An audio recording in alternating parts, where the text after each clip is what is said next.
cricket तो बहुत रोमांचक होने हेमगिर ग्राउंड रे Hemgir Sundargarh district Hemgir ground mini stadium ना रे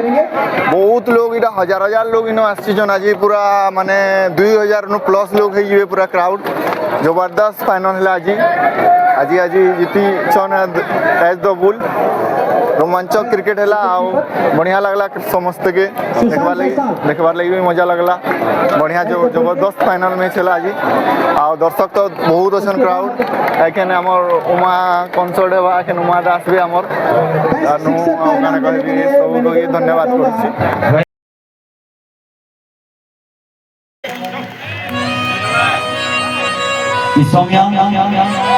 सब